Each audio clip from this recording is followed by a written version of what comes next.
Welcome to my channel crack exam. आज हम लोग देखेंगे विदेशी यात्रियों से मिलने वाली प्रमुख जानकारी। यूनानी रोमन लेखक टेसियस यह ईरान का राजवैद था। भारत के संबंध में इसका विवरण आश्चर्यजनक कहानियों से परिपूर्ण होने के कारण अविश्वसनीय रहा है। जो टेसियस जो था ईरान का राजवैद था, लेकिन इनकी कहानियाँ जो परिपूर्ण न होने के कारण मतलब अविश्वसनीय रहा है। हेरोडोटस इसे इतिहास का पिता कहा जाता है।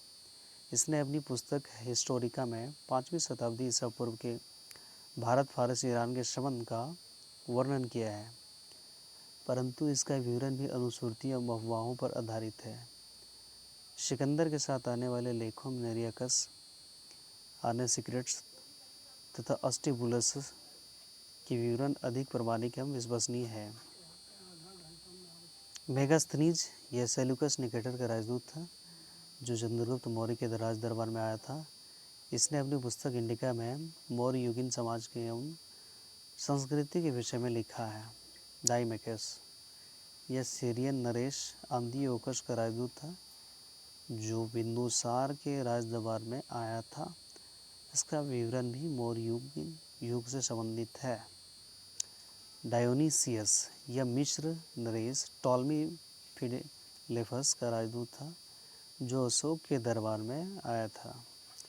टॉलमी इसने दूसरी शताब्दी में भारत का भूगोल नामक पुस्तक लिखी। दूसरी शताब्दी में सेकेंड सेंचुरी में भारत का भूगोल नामक पुस्तक लिखी। प्लिनी इसने प्रथम शताब्दी में नेचुरल हिस्ट्री नामक पुस्तक लिखी। इसमें भारतीय पशुओं, पेड़ पौधों, खनिज पदार्थों आदि के बारे में विवरण मिलता है। नेक्स्ट हमारा है पेरिप्लस ऑफ द इरिथ्रियन सी। इस पुस्तक के लेखक के बारे में जानकारी नहीं है। यह लेखक करीब 80 ईस्वी में हिंद महासागर की यात्रा पर आया था। इसने उस समय भारत के बंदरगाहों तथा व्यापारिक वस्तुओं के बारे में जानकारी दी है। चीनी लेखक जिसे फाहियान कहते हैं, यह चीनी यात्री गुप्त नरेश चंद्रगुप्त द्वितीय के दरबार में आया था। इसने अपनी विवरण में मध्य प्रदेश के समाज एवं संस्कृति के बारे में विवरण किया। इसने मध्य प्रदेश की जनता को सुखी संबंध एवं समृद्ध बताया है, जो 14 वर्षों तक भारत में रहा। शयुंग यह 518 ईस्वी में भारत आया। इसने अपने 3 वर्षों की यात्रा में बौद्ध धर्म की प्राप्तियां एकत्रित की। हेनसांग जो है यह हर्षवर्धन के शासनकाल में आया था। भारत आया था। हेनसांग 629 ईसा पूर्व में चीन के भारतवर्ष के लिए प्रस्थान किया। भारतवर्ष के लिए 629 ईस्वी में भारतवर्ष के लिए प्रस्थान किया। लगभग एक वर्ष की यात्रा के बाद सर्वप्रथम वह भारतीय राज कपीसा पहुंचा। भारत में लगभग जो है 15 वर्षों तक ठहरकर 645 ईस्वी में चीन लौट गया। वो बिहार में नालंदा जिला स्थित नालंदा यूनिवर्सिटी में अध्ययन करने तथा भारत से बौद्ध ग्रंथों को एकत्र कर ले जाने के लिए आया था। इसका भ्रमण वृत्तांत शियुकी नामक से प्रसिद्ध है। भ्रमण वृत्तांत जो है शियुकी नामक प्रसिद्ध है, जिसमें 138 देशों का विवरण मिलता है। शियुकी ध्यान रहे, शियुकी जो है इसमें 138 देशों का विवरण मिलता है। इसने हर्षकालीन समाज, धर्म तथा राजनीति के बारे में वर्णन किया। इसके अनुसार सिंध का राजा शूद्र हेनसांग ने बुद्ध की प्रतिमा के साथ साथ सूर्य और शिव की प्रतिमाओं का भी पूजन किया। हेनसांग ने जो है बुद्ध की प्रतिमा के साथ साथ सूर्य, शिव की प्रतिमाओं का भी पूजन किया। नोट: हेनसांग के अध्ययन के समय नालंदा विश्वविद्यालय के कुलपति आचार्य शीलभद्र थे। ये विश्वविद्यालय बौद्ध दर्शन के लिए,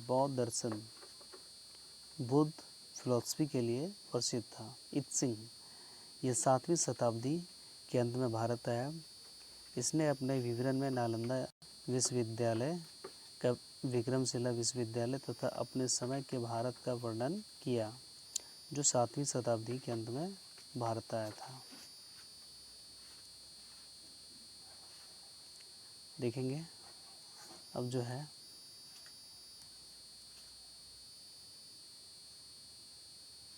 हमारा नेक्स्ट है अरबी लेखक। अरबी लेखक अल-बरूनी, जो इतिहास का काफ़ी इम्पोर्टेंट है एग्ज़ाम के लिए। यह महमूद गजनवी के साथ भारत आया। अरबी में लिखी गई उसकी पुस्तक, उसकी कृति जो है किताब उल हिंद या तहकीक ए हिंद, जिसे हम कहते हैं भारत की खोज, आज भी इतिहासकारों के लिए एक महत्वपूर्ण स्रोत है। यह एक विस्तृत ग्रंथ है जो धर्म और दर्शन, त्योहारों, खगोल विज्ञान, कीमियों, रीति रिवाजों तथा प्रथाओं, सामाजिक जीवन, भारतोल तथा मापन विधियों, मूर्तिकला, कानून, मापतंत्र विज्ञान आदि विषयों के आधार पर 80 अध्यायों में विभाजित है।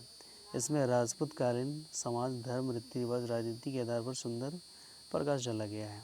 इब्न बतूता जो है इसके द्वारा अरबी भाषा में लिखा गया उसका यात्रा वृत्तांत, जिसे रिहला कहा जाता है। यात्रा, पूरी यात्रा का विवरण जो है रिहला में मिलता है। 14वीं शताब्दी में भारतीय उपमहाद्वीप के सामाजिक तथा सांस्कृतिक जीवन के विषय में बहुत ही प्रचुर तथा सबसे रोचक जानकारी देता है। 1333 ईस्वी में दिल्ली पहुंचने पर इसकी विद्वता से प्रभावित होकर सुल्तान मोहम्मद बिन तुगलक जो दिल्ली का सुल्तान था उस समय, ने उसे दिल्ली का काजी या न्यायाधीश नियुक्त करता है। काजी क्या मतलब न्यायाधीश, इसे नियुक्त करता है। अन्य लेखक तारनाथ जो है यह एक तिब्बती लेखक था। इसे तंग्यूर नामक ग्रंथ की रचना की। इनसे भारतीय इतिहास के बारे में जानकारी मिलती है। मार्को पोलो ये भी यात्री था। यह 13वीं शताब्दी के अंत में पांड्य देश की यात्रा पर आया था। इसका विवरण पांड्य इतिहास के अध्ययन के लिए उपयोगी है। पुरातत्व संबंधी शास्त्र से मिलने वाली जानकारी 1400 ईसा पूर्व अभिलेख बोगाज कोई, जो एशिया माइनर के वैदिक देवता मित्र, वरुण, इंद्र, नासत्य, अश्विनी कुमार के नाम मिलते हैं। अब क्या है कि मध्य भारत में भागवत धर्म विकसित होने का प्रमाण यवन राजदूत होलियोडोरस के विजयनगर विदिशा गरुड़ स्तंभ लेख से प्राप्त होता है। सर्वप्रथम भारतवर्ष का जिक्र हाथी गुम्फा अभिलेख में है। भारतवर्ष का जो उल्लेख है, जिक्र हाथी गुम्फा अभिलेख में मिलता है। सर्वप्रथम दुर्भिक्ष का जानकारी देने वाला अभिलेख सोहगोरा अभिलेख है। इस अभिलेख में संकट काल में उपयोग हेतु खाद्यान्न सुरक्षित रखने का उल्लेख है। सर्वप्रथम भारत पर होने वाले हुन आक्रमण की जानकारी भीतरी स्तंभ लेख से प्राप्त होता है। सती प्रथा के पहला लिखित साक्ष्य एरन अभिलेख साक्ष्य भानुगुप्त से प्राप्त होती है। सातवाहन राजाओं का पूरा इतिहास उसके अभिलेख के आधार पर लिखा गया है। रेशम बुनकर की श्रेणियों की जानकारी मंदसौर अभिलेख से प्राप्त होती है। कश्मीरी नौपाषाणिक पुरास्थल बुर्जहम से गर्तावास गड्ढा घर का साक्ष्य मिला है। इनमें उतरने के लिए सीढ़ियाँ होती थी। प्राचीनतम सिक्कों को आहत सिक्के कहा जाता है। इसी को साहित्य में काशार्पण कहा गया है। सर्वप्रथम काशार्पण किया गया है। सर्वप्रथम सिक्कों पर लेख लिखने का जो कार्य है यवन शासकों ने किया। ध्यान रखें, जो यवन शासकों ने किया। समुद्रगुप्त की वीणा बजाती हुई मुद्रा, समुद्रगुप्त जो है ना, उसकी वीणा बजाती हुई मुद्रा सिक्के के उसके संगीत प्रेमी होने का प्रमाण मिलता है। अरिकमेडू जो है पुडुचेरी के निकट से रोमन सिक्के प्राप्त हुए हैं। सबसे पहले भारत के संबंध में बर्मा, सुवर्णभूमि, वर्तमान में म्यांमार, मलया, स्वर्णद्वीप, कंबोडिया यानी कम्बोज, जावा या द्वीप से स्थापित हुआ है।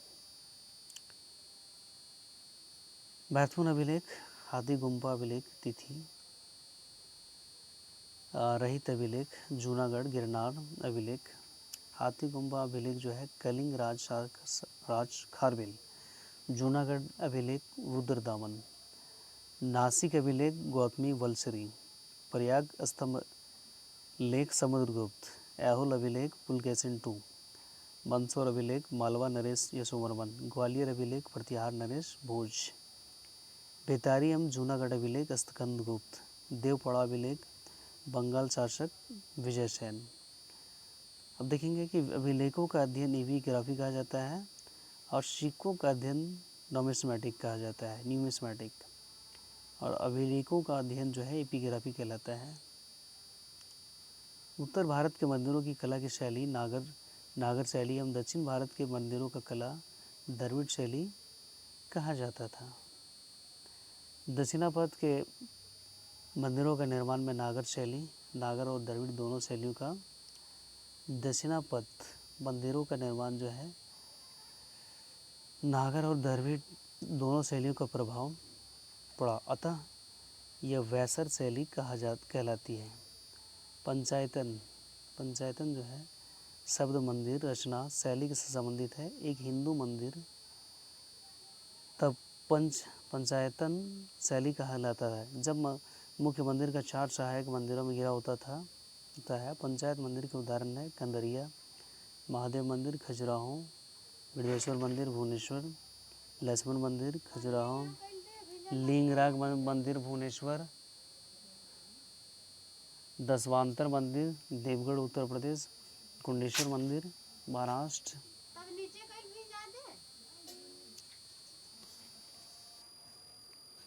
प्रागैतिहासिक काल, जिस काल में मनुष्य ने घटनाओं का कोई लिखित विवरण उद्धृत नहीं किया, उसे प्रागैतिहासिक काल कहते हैं। मानव विकास के उस काल को इतिहास कहा जाता है जिसका विवरण जो है लिखित रूप में उपलब्ध है। संस्कृति, मालवा काला तथा लाल बर्तन, बोरझोम धूसर, जोखे लाल। दक्षिण नवपाषाण काल चमकीला धूसर, पूर्वी नवपाषाण काल भूरा लाल। अब देखेंगे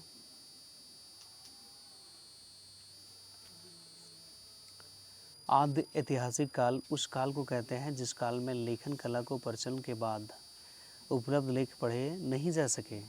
ज्ञानी मानव होमोसेपियंस का प्रवेश इसी धरती पर आज से लगभग 30 या 40 हजार वर्ष पूर्व हुआ है। पूर्व पाषाण युग या पुरापाषाण के मानव की जीविका का मुख्य आधार शिकार था। शिकार पुरापाषाण में आदि मानव के मनोरंजन के भी साधन थे। आग का जो आविष्कार जो है आग का आविष्कार पुरापाषाण काल एवं पहिए का आविष्कार नवपाषाण काल में हुआ है। यानी आग का आविष्कार जो है पुरापाषाण काल में और पहिए का आविष्कार जो है नवपाषाण काल में। मनुष्य में अस्थायी निवास की प्रवृत्ति जो है नवपाषाण काल में, अस्थायी निवास की प्रवृत्ति जो है नवपाषाण काल में हुई थी तथा उसमें सबसे पहले कुत्ता को पालतू बनाया। मनुष्य ने सर्वप्रथम तांबा धातु का प्रयोग किया तथा उसके द्वारा बनाया गया जाने वाला प्रथम औजार कुल्हाड़ी था। प्राप्ति स्थल जो प्राप्त जहाँ से मिला है अति रंपकम था। कृषि का आविष्कार नवपाषाण काल में हुआ। कृषि का जो आविष्कार है नवपाषाण काल में हुआ। प्रागैतिहासिक काल अन्न उत्पादन स्थल मेहरगढ़ मेहरगढ़ के पश्चिमी बलूचिस्तान में अवस्थित है। कृषि के लिए अपनाई गई सबसे प्राचीनतम फसल गेहूँ पहली फसल एवं जौ थी, लेकिन मानव द्वारा सर्वप्रथम प्रयुक्त अनाज चावल था। कृषि का प्रथम उदाहरण मेहरगढ़ में से प्राप्त हुआ है। कोल्डीवा का संबंध चावल के प्राचीनतम साक्ष्य से है। पल्लवरम नामक स्थान पर प्रथम भारतीय पुरापाषाण काल कृतियाँ की खोज हुई थी। भारत में पूर्व प्रशस्तर युग के अधिकांश औजार स्फटिक पत्थर में बने थे। रॉबर्ट ब्रूस फुट पहले व्यक्ति थे जिन्होंने 1863 में भारत में पुरापाषाणकालीन औजारों की खोज की। भारत का सबसे प्राचीन नगर मोहनजोदड़ो था। सिंधी भाषा में जिनका अर्थ होता है मृतकों का टीला। असम का श्वेतभ्रू गिबन भारत में पाया जाने वाला एकमात्र मानव कवि है।